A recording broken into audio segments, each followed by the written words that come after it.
కానీ తనకు తీసుకోమని చెప్పింది. సో, ఆ, ఓకే. సో చిన్న ప్రార్థనతో మనం వాక్యాన్ని లోకి వెళ్దాం. పరిశుద్ధుడా, ప్రేమగల తండ్రి, దయగలిగిన దేవ, జీవాధిపతి, నీకే వందనాలు, స్తుతులు, స్తోత్రాలు. దేవ, ఉదయకాల సమయంలో మమ్మల్ని అందరినీ ఈ విధంగా ప్రభావ మీరు సమకూర్చి మీకు వాక్యాన్ని వినడానికి మీరు మాకు సహాయం దయచేసినందుకు వందనాలు ప్రభు. దేవ, వాక్యం ద్వారా మా అందరితో మీరు మాట్లాడండి. మాకు ప్రతి ఒక్కరి అవసరం నిమిత్తం మీకు వాక్యాన్ని మీరు మాకు పంచిపెడుతూ రమ్మని పరిశుద్ధాత్మ దేవ మీ యొక్క సహాయాన్ని కోరుకుంటూ ఇచ్చిన ప్రార్థన యేసు పరిశుద్ధ నామంలో అడిగి పెట్టుకుంటున్నాం తండ్రి. ఆమేన్.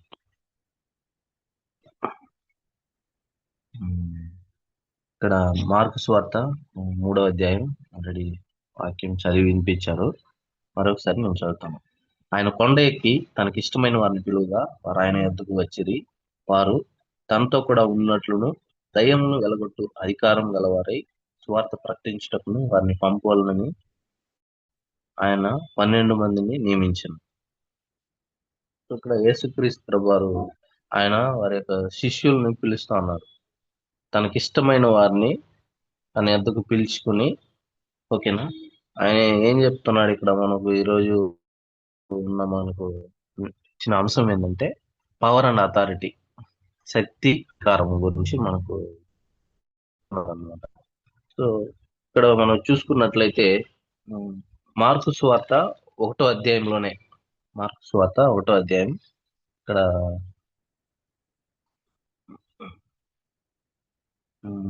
16-17 వచనాల్లో చూసుకున్నట్లయితే ఆయన గలిలియా సముద్ర తీరమున నిల్చుండగా సీమోను సహోదరుడు ఆంద్రేయు సముద్రంలో వలవేయట చూచెను. వారు జాలరులు, యేసు నా వెంబడి రండి, నేను మిమ్మల్ని మనుషులను పట్టు జాలరులుగా చేస్తానని వారితో చెప్పాను. ఇనిషియల్ గా ఆయన మినిస్ట్రీ స్టార్ట్ చేసేటప్పుడు ఆయన తన శిష్యుల్ని పిలుచుకుంటూ ఉన్నాడు. ఆయన పని చేయడానికి, ఆయనతో పాటు ఉండడానికి ఆ 12 మందిని ఏర్పరచుకుంటాడు కదా. ఎందుకు 12 మంది అనుకుంటే, ఆ 12 మంది అనేది ఇస్రాయేల్ 12 గోత్రాలను సూచిస్తుందని చెప్పి మనకు మనం అనుకోవచ్చు అనమాట. అదేవిధంగా 12 మందిని ఏ విధంగా ఆయన పిలుచుకుంటున్నాడు అని చెప్పి ఇక్కడ గానీ మనకు ఉందన్నమాట. ఇంకా ఎవరెవరిని పిలుచుకుంటున్నాడు అని చూసుకున్నట్లయితే 18-19 వచనాల్లోనే వెంటనే వారు తమ వలలు విడిచి ఆయన్ను వెంబడించిరి. ఆయన ఇంకా కొంత దూరం వెళ్లి జెబెదయి కుమారుడు యాకోబును సహోదరుడు యోహానును చూచెను. వారు దోణిలో ఉండి తమ వలలు బాగు చేసుకొనుచుండిరి. ఆయన ఎవరెవరిని పిలిచాడు? ఇనిషియల్ గా ఫస్ట్ లో ఆ, సీమోను, ఆంద్రియా, వారిద్దరిని పిలుస్తాడు. వాళ్ళు జాలరులు. అదే విధంగా జెబెదయి కుమారులు యాకోబు, యోహాను గాని వారు గాని జాలరులు, చేపలు పట్టేవారే. వారిని పిలిచినప్పుడు వారు ఇమీడియట్ గా ఆయన్ని వెంబడిస్తూ వస్తారనమాట. ఇక్కడ యేసుక్రీస్తు ప్రభువారు వారిని పిలుచుకున్న తర్వాత ఆయనకు ఇస్తున్నటువంటి అధికారం గురించి ఇక్కడ మనం చూడొచ్చు అనమాట. సో ఈ యొక్క మార్కు సువార్తలోనే అథారిటీ గురించి 10 టైమ్స్ కంప్లీట్ గా మార్కు సువార్తలు 10 సార్లు యేసుక్రీస్తు ప్రభువారు అథారిటీ గురించి 10 టైమ్స్ చెప్తూ వస్తారనమాట. ఈ అథారిటీ గ్రీక్ వర్డ్ ఏముందంటే ఎగ్జోషియా అనే గ్రీక్ వర్డ్ ద్వారా ఆ, చెప్పబడుతూ వచ్చిందనమాట. ఎగ్జోషియా, అథారిటీ. ని మనం చూడొచ్చు. ఆ, ఇంకా చూసుకుంటే మెయిన్ గా ఈ మార్కు సువార్తలు మనం ఏమి చూడొచ్చు అంటే అధికారం గలవానిగా ఆయన బోధిస్తూ వస్తున్నాడు. మార్కు సువార్త 1:22లో చూసుకున్నట్లయితే ఆయన శాస్త్రుల వలె గాక అధికారం గలవాని వలె వారికి బోధించును గనుక వారు ఆయన బోధకు ఆశ్చర్యపడేది. ఈ వచనంలో మనం చూసుకున్నట్లయితే ఆయన అధికారం గలవానిగా ఆయన బోధిస్తూ వస్తున్నాడు. అదేవిధంగా మార్కు సువార్త 1:27లో చూసుకున్నట్లయితే ఆ అందరూ విస్మయం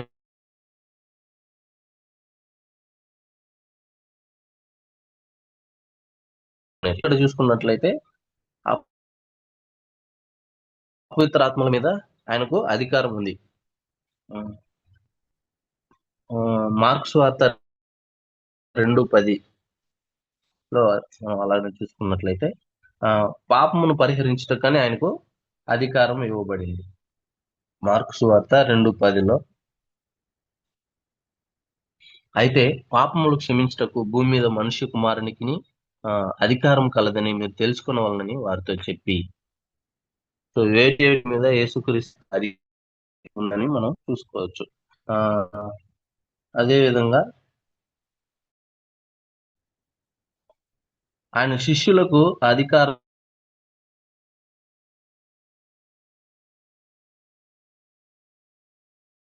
పాత నిబంధనలు కానీ చూడొచ్చు. దేవుడు మోషేని పిలిచి ఆయన దేవుని ఆజ్ఞలను ఆయన ఇస్తూ ఉన్నాడు అన్నమాట. ఇక్కడ దేవుని యొక్క చిత్తాన్ని ఆయన తెలియపరుస్తూ ఉన్నాడు కొండ మీద. పాత నిబంధనలు మనం కంపేర్ చేసుకుంటూ చూసుకున్నట్లయితే అదనమాట. ఇంకా చూసుకున్నట్లయితే మెయిన్ గా మనం ఇక్కడ 4 థింగ్స్ ని మనం అబ్జర్వ్ చేయొచ్చు. సో క్రీస్తు ద్వారా పిలుపు 13వ వచనంలో మనం చూసుకున్నట్లయితే ఆయన కొండ ఎక్కి తనకి ఇష్టమైన వారిని పిలువగా, ద ప్యాటర్న్ ఆఫ్ డిసైపుల్షిప్ అని మనం ఇక్కడ చూసుకోవచ్చు. క్రీస్తు ద్వారా పిలుపు. సో యేసుక్రీస్తు తనకి ఇష్టమైన వారిని 12 మందిని పిలుచుకుంటున్నాడు. ఎందుకు అని చూసుకున్నట్లయితే శిష్యత్వం అనేది మనం స్వయంగా ఎంచుకునేది కాదు, కానీ అది దేవుని పిలుపుతో ప్రారంభమవుతుంది. క్రీస్తు ద్వారా పిలుపు మనం చూడవచ్చు. అదేవిధంగా రెండవది ఇంకా ఏం చూడొచ్చు అంటే క్రీస్తుతో ఉండడం.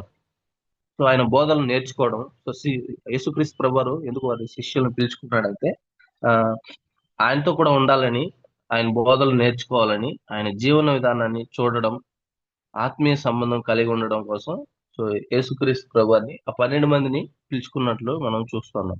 ఆ 12 మంది ఎవరనేది మనం ఆల్రెడీ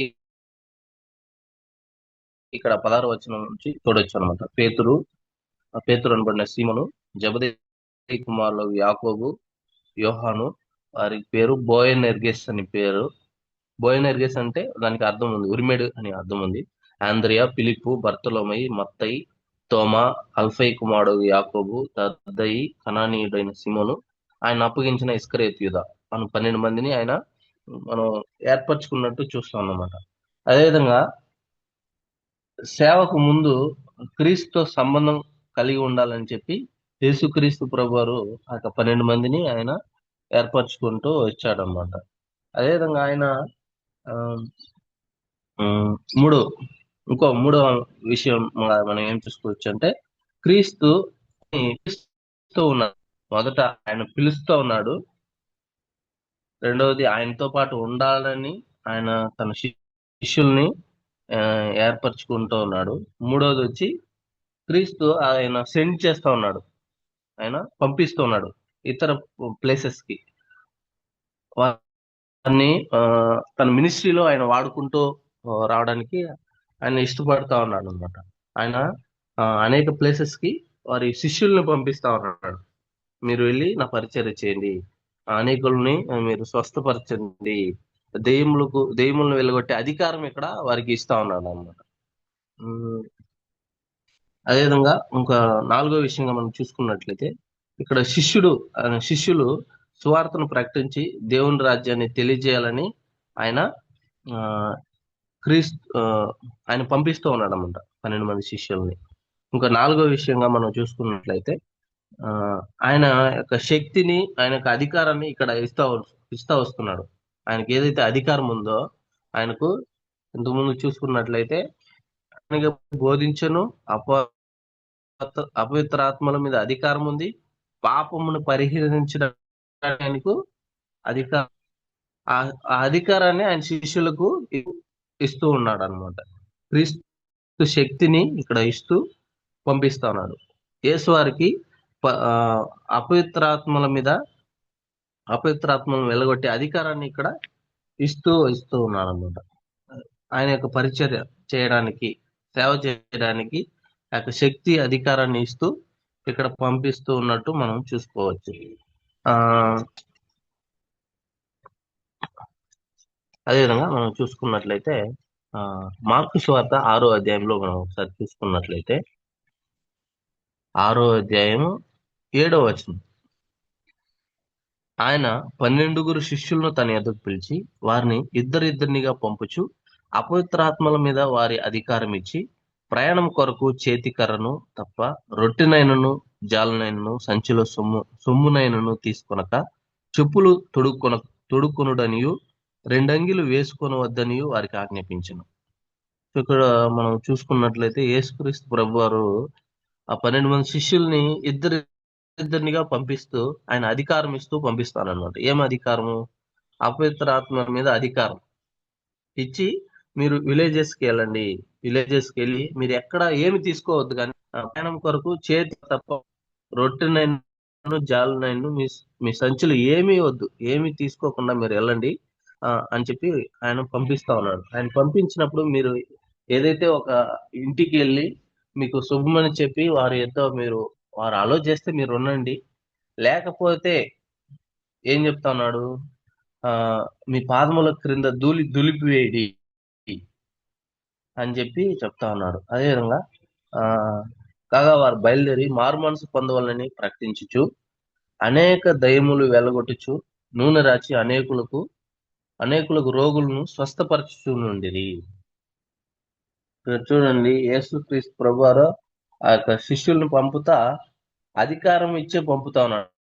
అధికారం అదే ఆ అదేవిధంగా రోగులను స్వస్థపరిచే అధికారం అన్నమాట. ఆయన ఆ పరిచర్య చేస్తున్న దినాల్లో అనేక మంది గుంపులుగా ఆయన ఎద్దుకు వచ్చి స్వస్థత పొందుతూ వెళ్తున్నప్పటికీ ఇంకా ఆయన ఇంకా ఎవరైతే పొందలేదో వారి ఎద్దుకు ఆయన ఆ తన శిష్యుల్ని పంపుతూ ఉన్నట్టు మనం ఇక్కడ చూస్తున్నాం అన్నమాట. ఇంకా అనేకులు రక్షణ పొందాలని ఇక్కడ మెయిన్ గా ఏ థీమ్ గురించి మార్క్స్ వార్తలో మనం చూడొచ్చు అంటే కింగ్డమ్ ఆఫ్ గాడ్ గురించి, పరలోక రాజ్యాన్ని గురించి ఎక్కువ మనం చూడొచ్చు. మార్కు 1:15లో మనం చూసుకున్నట్లయితే మార్కు 1:15 కాలం సంపూర్ణమైనది, దేవుని రాజ్యం సమీపించున్నది, మారుమనసు పొంది సువార్త నమ్ముడని చెప్పుచు దేవుని సువార్త ప్రకటించుచు గలిలయకు వచ్చెను. యేసుక్రీస్తు ప్రభువారు దేవుని దేవుని రాజ్యం గురించి ఎక్కువ ఇక్కడ ఎంఫసైజ్ చేస్తూ చెప్తా ఉన్నాడు. దేవుని రాజ్యం గురించి, అదేవిధంగా పరలోక రాజ్యం గురించి మీరు మారు మనసు పొందండి, ఆ సువార్తను నమ్మండి అని చెప్పి ఈ మార్క్స్ వార్తలు ఎక్కువ మనం చూడొచ్చు అనమాట. అదేవిధంగా ఫెయిత్ గురించి, విశ్వాసం గురించి ఆయన ఎక్కువ మాట్లాడుతున్నాడు. మార్క్స్ వార్త 5:36 లో మనం చూసుకున్నట్లయితే యేసు వారు చెప్పిన మాట లక్ష్య పెట్టకు, భయపడకుము, నమ్మిక మాత్రం ఉంచమని. ఇక్కడ మందిరపు అధికారి కూతురు చనిపోయినప్పుడు ఆయన ఏం చెప్తున్నాడు? భయపడొద్దు, నమ్మకం మాత్రం ఉంచు, నీ కూతురు స్వస్థపరచబడుతుంది అని చెప్పి చెప్తాను అనమాట. అదేవిధంగా రిపెంట్ గురించి కానీ ఆయన ఎక్కువ మాట్లాడుతూ వస్తున్నాడు. మార్కు 1:15 ఆల్రెడీ చదివాము. Repent and believe in the gospel. So మనం సువార్తను నమ్మాలని చెప్పి ఆయన ఎక్కువ చెప్తూ ఉన్నాడు అనమాట. అదేవిధంగా నన్ను వెంబడించండి, ఫాలో మీ, మార్కు 1:117 లో మనం చూసుకున్నాం, ఆల్రెడీ చదివాము. నా వెంబడనండి, నేను మిమ్మల్ని మనుషులను పట్టు జాలరులుగా చేసేదనని వారితో చెప్పాను. ఒక ఇమిడియట్ అనే మాట, అదే వెంటనే అనే మాట కానీ 40 టైమ్స్ చెప్పబడింది అనమాట. అదేవిధంగా అథారిటీ గురించి మనం ఆల్రెడీ చూసుకున్నాం. 1:22 ఆల్రెడీ చదివాం. సన్ ఆఫ్ మ్యాన్ గురించి కానీ ఇక్కడ చెప్పబడింది. మార్కు 10:45 లో మనం చూసుకున్నట్లయితే 10:40 పరిచారం చేయించుకుంటకు రాలేదు గాని పరిచారం చేయుటకును అనేకులకు ప్రతిగా విమోచన క్రయధనంగా తన ప్రాణము ఇచ్చుటకును వచ్చినని చెప్పాను. ఇక ఏడు ఊ, ఏడు థీమ్స్ గురించి మార్క్స్ వార్తలో మనం చూడొచ్చు అనమాట. ఆ అది సో యేసుక్రీస్తు ప్రభువారు వారి శిష్యులను పంపించినప్పుడు అధికారం ఇచ్చి ఆయన పంపిస్తున్నాడు. ఆయన తన పరిచర్యలో వారిని వాడుకుంటూ ఆ వారికి ఇస్తున్నటువంటి అధికారం గురించి మనం ఎక్కువ చూడొచ్చు అన్నమాట. ఆ, ఇచ్చిన ఇక ఇప్పుడు చూసిన వాక్య భాగాన్ని బట్టి మనం ఒక చిన్న ప్రార్థనతో మనం క్లోజ్ చేసుకుందాం. పరిశుద్ధుడా,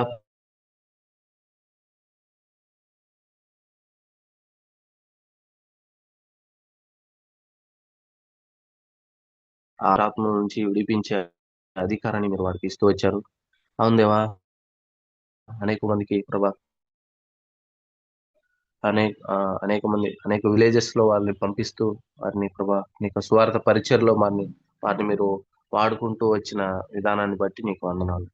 అవును ప్రభా, శిష్యులు ప్రభా ఆ, ఎంతగానో ప్రభా వారు పడి దేవా నీ ఏదో ఉంటూ నీ ఏదో నేర్చుకుంటూ అవును ప్రభా వారు చేస్తున్నటువంటి సేవను బట్టి నీకు వందనాలు.